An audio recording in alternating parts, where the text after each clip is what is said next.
Mesdames, Messieurs, bonjour. Je suis Baké Gorosso, ingénieur de la formation et des systèmes d'emploi. Bienvenue au Café des métiers, le podcast qui fait un focus métier. Il s'adresse essentiellement aux élèves et aux étudiants. Ensemble, nous découvrirons un profil, un parcours, des conseils qui vous aideront à mieux structurer votre projet professionnel et à bien faire vos choix de formation.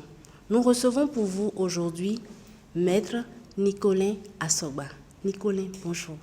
Bonjour. Comment te portes-tu? Très bien, j'espère que toi aussi. Oui, je vais bien par la grâce de Dieu. Merci de venir sur ce podcast pour partager avec nous ton parcours professionnel, nous parler de ton métier et ça m'amène à te demander que fais-tu dans la vie? Je suis avocat. Je dis je suis avocat et pas j'exerce le métier d'avocat parce que ce n'est pas seulement un métier, ça finit par déteindre un peu sur sa personnalité et sa vie. On vit en fait cette profession-là. Donc je suis avocat. C'est très joliment dit. Que fait un avocat? Un avocat, il fait beaucoup de choses. Il peut faire beaucoup de choses. D'accord. Et il choisit parfois à un certain niveau ce qu'il fait. Mais il y a trois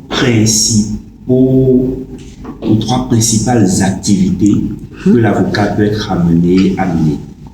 L'avocat assiste, l'avocat conseille et l'avocat défend. On va revenir en détail sur chacun de ces mots-là. Ce serait bien. L'avocat assister, c'est être aux côtés de quelqu'un. C'est être avec lui et l'assurer de sa présence. Et l'avocat, il assiste son client ou une personne qu'on lui demande d'assister parce que, à des moments donnés, dans certaines situations, on peut être appelé à ne pas pouvoir être seul devant une autorité, devant une juridiction. Et donc, on a besoin d'un renfort, même si ce n'est qu'une présence pour rassurer. C'est ça. Lorsque, par exemple, vous êtes convoqué dans un commissariat de police, si vous êtes mis en cause dans une affaire, ou même si c'est vous qui vous plaignez, ou si vous êtes témoin, vous pouvez avoir besoin, souhaiter qu'une personne vous assiste. Et ça, l'avocat le fait. Et il ne le fait pas qu'à la police, il le fait aussi parfois devant les tribunaux et devant certaines autorités, comme j'ai dit. D'accord. Ensuite, l'avocat conseille. Conseiller, c'est apporter un éclairage à une personne qui a besoin d'être renseignée, d'être outillée pour pouvoir prendre une décision. Et le conseil de l'avocat, c'est un conseil essentiellement juridique. L'avocat apporte donc une expertise juridique qu'il présente à son client qui a un besoin. Et son client, à partir de là, peut prendre la décision qui lui convient. C'est le client qui prend la décision, mais il est éclairé par ce que l'avocat lui apporte comme expertise. Et enfin, l'avocat défend. Défendre, c'est prendre position pour quelqu'un. D'accord. C'est le soutenir.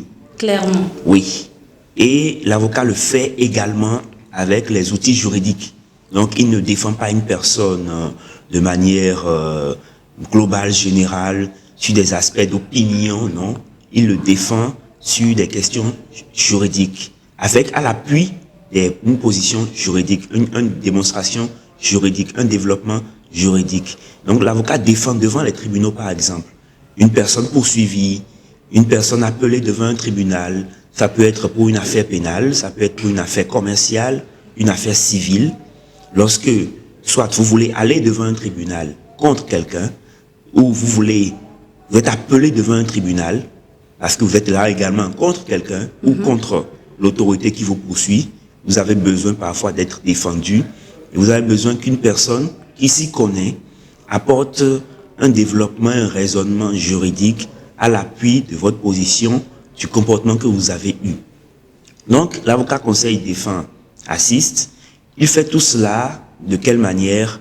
Au quotidien, il va faire des recherches, il va partir sur les principes du droit qu'il a étudiés. Il va partir sur la loi, la jurisprudence, la doctrine et construire soit un argumentaire dans le cadre de la défense, soit un avis. L'avis peut être oral ou écrit, ça c'est dans le cadre du conseil, ou bien il va simplement les mettre à la disposition de son client, qu'il va assister. Et donc, c'est un peu ça le métier de l'avocat. Alors, il le fait dans plusieurs domaines de la vie parce que le droit embrase beaucoup de domaines de la vie.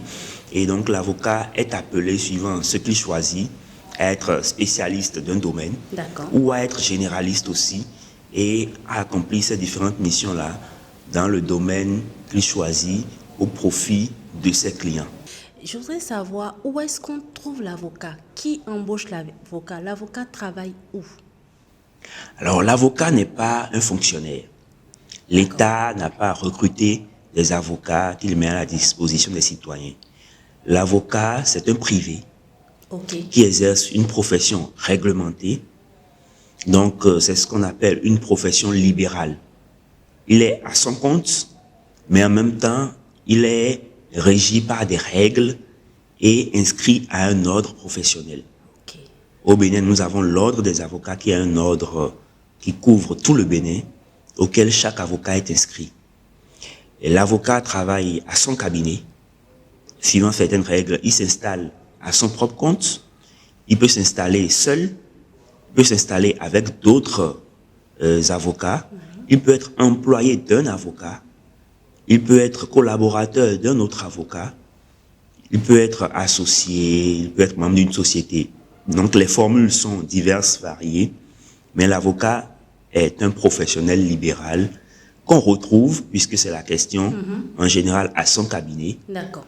Et parfois également à l'ordre des avocats, parce que l'État organise dans certaines conditions, en collaboration avec l'ordre des avocats, l'assistance judiciaire qui permet aux justiciables qui n'ont pas les moyens de se prendre un avocat d'être requis par l'ordre pour assister, conseiller, défendre ces personnes-là.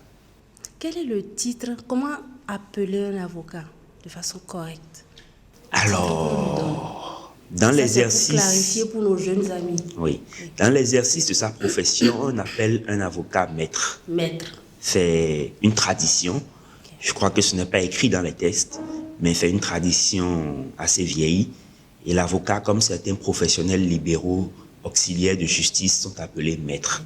Mais en dehors du cadre de sa profession, on peut appeler un avocat monsieur, et dans des rapports plus cordiaux, on peut l'appeler autrement. Avec quel autre corps de métier l'avocat des interactions professionnelles? L'avocat des interactions professionnelles, surtout avec les magistrats. Quand il exerce dans le contentieux, les magistrats, c'est ceux qui soit représentent la société devant les tribunaux, soit sont dans la position de juge, et c'est eux qui tranchent les différends. Les avocats sont souvent appelés à se présenter devant les magistrats, soit pour assister par exemple leur client au parquet, soit pour l'assister ou le défendre devant un tribunal si il comparaît devant un tribunal. Mais il n'y a pas que les magistrats. Il y a aussi les huissiers de justice qui aident l'avocat, par exemple, à signifier des actes. Eux, c'est leur métier, c'est leur activité. Signifier des actes, parfois en vue de la saisine d'une juridiction, parfois exécutent les décisions qui sont rendues par les tribunaux ou ont d'autres attributions, par exemple la vente immobilière. Il y a les notaires avec lesquels les avocats peuvent être en contact aussi, qui sont d'autres auxiliaires de justice. Il y a les greffiers qui assurent en partie le secrétariat des juridictions et sont chargés aussi de la délivrance de certains actes. Et il y a des experts parfois auxquels l'avocat peut recourir. Experts en quoi, s'il te plaît? Un peu de tout, parce que l'avocat peut avoir besoin lui aussi d'être éclairé sur d'autres questions qui ne sont pas juridiques. Donc, toutes les expertises possibles, parfois, accompagnent le métier de l'avocat parce qu'il lui faut avoir une bonne compréhension, une bonne connaissance des aspects techniques d'autres matières pour y développer et déployer son raisonnement juridique. Donc, clairement, il ne faut pas qu'il y ait de confusion. Il n'y a pas de lien hiérarchique entre un magistrat et un avocat. C'est vraiment séparé. L'avocat a son domaine de définition, il évolue. Parce qu'il y a souvent cette confusion-là. Quand on écoute les jeunes parler, il y a cette petite confusion-là. Donc, là, je veux dire, le magistrat n'est pas supérieur à l'avocat. Ils sont pas, c'est pas, il y a pas, l'avocat n'est pas le subalterne. Subordonné. Voilà, je vais y arriver du magistrat et vice-versa. Exactement. Okay. Le magistrat est un fonctionnaire. Ok. Et il peut occuper des positions différentes. Son rôle, c'est de juger quand il est au siège. Et son rôle, c'est de poursuivre les infractions commises au nom de la société et de représenter la société devant les tribunaux. Il est dans le corps des magistrats qui est un corps de la fonction publique. D'accord. L'avocat, lui, est un professionnel libéral. Donc, il n'est pas dans une hiérarchie des professions judiciaires. Il est à son compte, mais il se présente devant les juridictions avec lesquelles il a des interactions. Il est un acteur, comme dit d'ailleurs la loi, un acteur essentiel du service public de la justice, mais la profession n'est pas la même, donc il n'y a pas de hiérarchie. Ils sont appelés à collaborer pour qu'il y ait une bonne justice. Ils sont appelés à se rencontrer et on peut également être avocat sans se présenter devant les magistrats. Quand on exerce une activité d'avocat dans le conseil exclusivement, ce qui peut arriver, on ne va pas du tout devant les tribunaux, donc on n'a pas l'occasion de rencontrer les magistrats. Comment, ou plutôt, quand as-tu su que tu voulais devenir avocat? Mes souvenirs ne sont pas très bons. Ça a été quoi le déclic? Qu'est-ce qui... Je sais pas. Je ne m'en souviens pas. Je ne m'en souviens pas, mais je sais que déjà, un peu après le bac, oui, j'ai décidé que je voulais être avocat. Je ne peux pas lier ça à un événement particulier. Je ne peux pas rapprocher ça d'une situation. Depuis que j'ai le bac, oui, quand j'ai réfléchi vraiment à ce que je voulais faire, j'ai pensé à ça et j'ai choisi ça. Mais est-ce que quelqu'un qui a eu un bac scientifique, D ou C, par passion, peut décider de faire ce métier? On peut accéder à la profession d'avocat et avant ça aux études de droit avec tous les bacs. D'accord. Et même sans bac, on peut y accéder. Ah! Oui. Parce que permet de passer sur le parcours d'études. Oui. Parce qu'il y a des personnes qui n'arrivent pas à avoir le bac, non pas parce qu'elles n'ont rien à la tête, mais parce que certaines matières sont peut-être un peu complexes ou parce qu'elles n'ont pas eu le temps d'aller jusque-là. Alors, les facultés de droit prévoient en général un système de capacité en droit qui permet, après 2 années de formation, d'avoir ce diplôme-là de la capacité en droit qui permet d'entrer en première année de droit, comme quelqu'un qui a le bac. Et après, on peut poursuivre les études pour avoir un diplôme en droit et devenir avocat, pourquoi pas. Il y a des avocats. Au master ou déjà avec la licence, on peut se... Comment est-ce qu'on devient avocat? Vraiment, oui, bien précisé. Aujourd'hui, il faut entrer à la faculté de droit. Donc, soit avec le bac, soit avec la capacité en droit. Il faut entrer en première année, donc dans le cycle de licence. Il faut avoir une licence. Il faut avoir ensuite un master. Aujourd'hui, master 2. D'accord. À mon époque, c'était la maîtrise qui se faisait 1 an après la licence. Aujourd'hui, il faut 2 ans après la licence pour avoir le master, qu'on appelle autrement master 2. Quand on a un master 2 en droit privé, en droit public, et en tout cas un master en sciences juridiques, on peut maintenant s'inscrire pour la formation qui permet de se présenter au certificat d'aptitude à la profession d'avocat. Alors, il y a une formation d'1 an, à la fin de laquelle on passe l'examen qu'on appelle le certificat d'aptitude à la profession d'avocat. Ce n'est pas un concours, c'est un examen. Il suffit d'avoir... C'est bon de préciser, ce n'est pas un concours, c'est un examen. Oui, il suffit d'avoir la moyenne requise. Elle est de combien la moyenne? Elle est de 10. Au moment où je passais le CAPA, la moyenne était de 12. Aujourd'hui, elle est de 10 sur 20. Et quand vous avez la moyenne, après avoir passé les épreuves écrites, vous êtes admissible pour passer les épreuves orales. Aujourd'hui, il y a 5 épreuves orales. Pardon, combien? 5 épreuves orales. 5 épreuves orales. Oui. Quand vous passez les 5 épreuves orales et que vous réunissez également une moyenne qui vous permet d'avoir une moyenne générale de 10 sur 20, vous êtes admis au certificat d'aptitude à la profession d'avocat qu'on appelle CAPA. Est-ce qu'on peut avoir l'écrit et se louper à l'oral? Oui, parce que c'est des Et matières il faut comme les tout matières de reprendre à l'écrit. zéro. Il faut tout reprendre. Tout reprendre, Tout reprendre. c'est-à-dire reprendre l'examen. On ne conserve pas l'admissibilité. Oui. Ça. Donc, il faut réussir autant à l'écrit qu'à l'oral et avoir ensuite ce diplôme-là. Et quand on a ce diplôme, on fait sa demande d'admission au stage du barreau. Donc, on écrit à l'ordre des avocats qui reçoit votre dossier, l'examine. Il y a une enquête de moralité qui se fait sur votre personne et vous réunissez certaines conditions, y compris celle d'âge. Il faut avoir 21 ans au moins. Et combien Il n'y a pas de maximum. D'accord. Donc, on peut devenir avocat à 80 ans. Ok. Oui. C'est bon à savoir. Et donc, quand vous remplissez les conditions, l'ordre vous permet de prêter serment.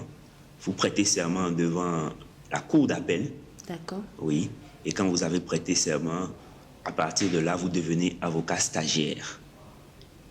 D'accord.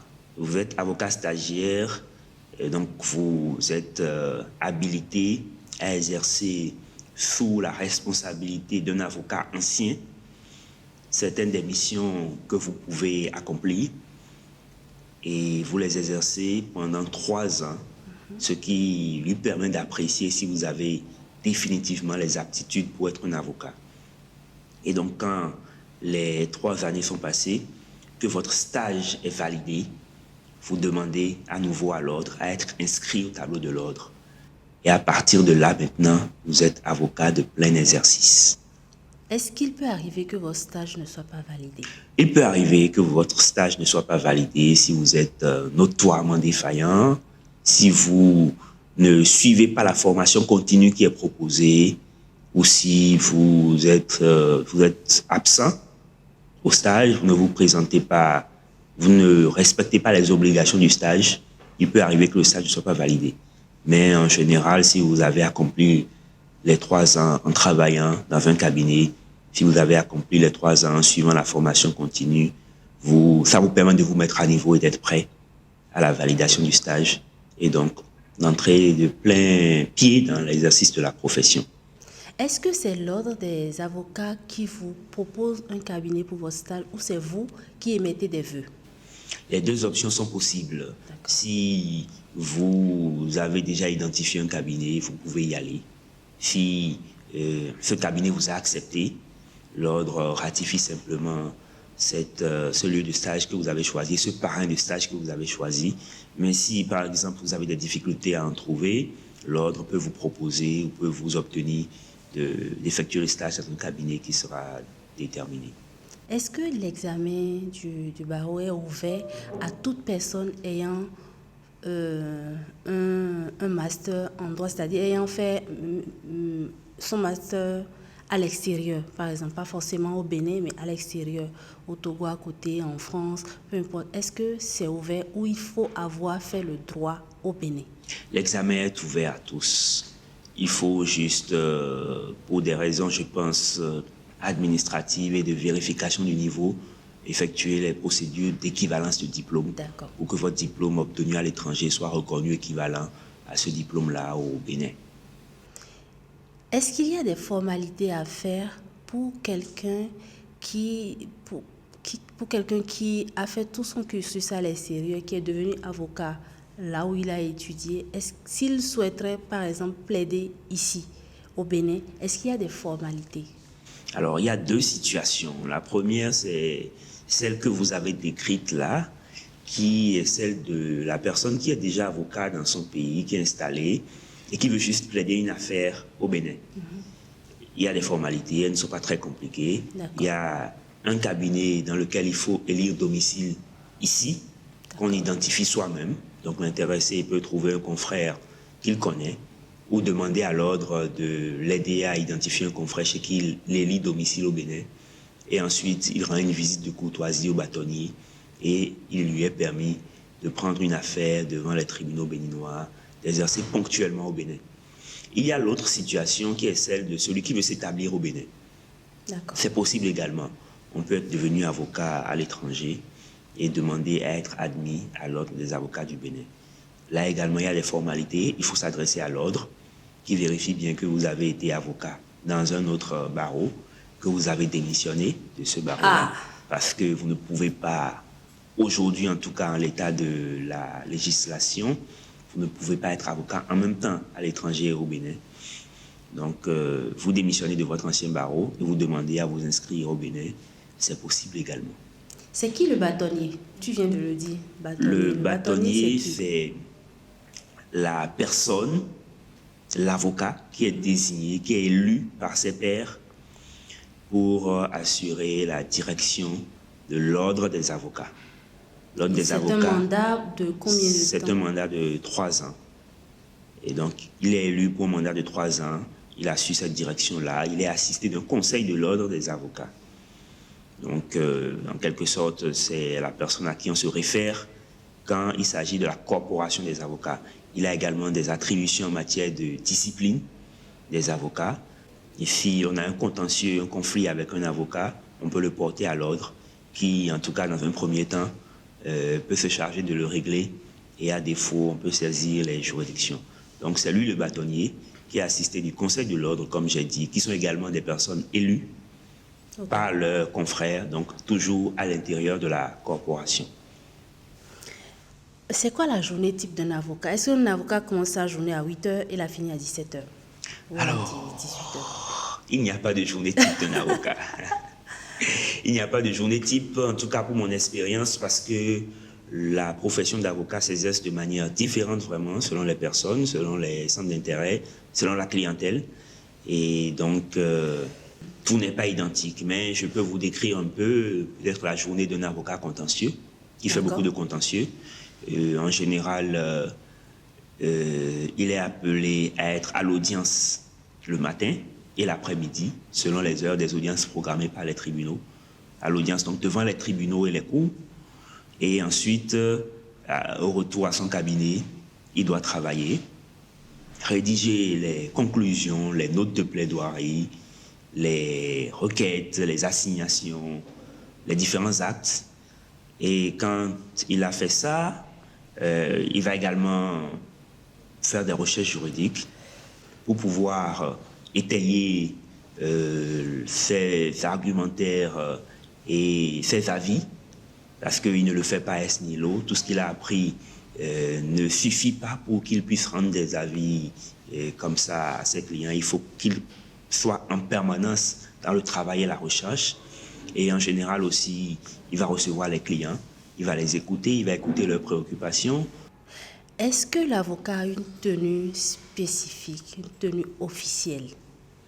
Alors, l'avocat n'a pas d'uniforme dans son exercice à son cabinet. D'accord. Mais l'avocat a la toge, qui est un costume professionnel propre à la profession, qu'il revêt, qu'il porte quand il est devant les tribunaux, devant certaines institutions et dans certaines manifestations officielles liées à la profession. Et donc c'est une robe qui est un peu longue, de couleur noire. Quand tu le dis comme ça, c'est une robe un peu longue. Un peu longue. De couleur noire, avec quelques caractéristiques particulières, des boutons, tout l'avant, D'accord. une épitoge sur l'épaule gauche et qui descend avec de l'hermine au bas de cette épitoge. Et également, c'est un signe distinctif devant une sorte de cravate qui a un nom technique également. Quel conseil donnerais-tu à une jeune personne qui voudrait devenir avocat? Je dirais qu'il faut y aller. Il faut y croire. se donner les moyens d'y aller et il ne faut pas renoncer à ses ambitions parce que beaucoup de gens y renoncent parce qu'ils ne sont pas bien renseignés, bien informés. Moi, je n'ai pas eu la chance d'écouter longtemps, je n'ai pas eu la malchance d'écouter longtemps les rumeurs et les mauvaises perceptions du métier. J'ai souhaité l'être, j'y suis allé et j'étais convaincu. Mais de manière plus concrète, un conseil, c'est de bien faire ses études en droit. Parce que, en général, oui, on ne triche pas avec. Quand on n'a pas... On ne peut pas se rattraper en lisant... C'est difficile. Plus, en fouillant. C'est possible, mais c'est difficile. En tout cas, quand on a une bonne base juridique, on est mieux outillé. Est-ce que tu aurais une anecdote à partager avec nous?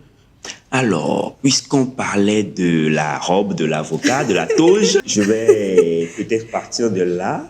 Ok. Ou alors autre chose.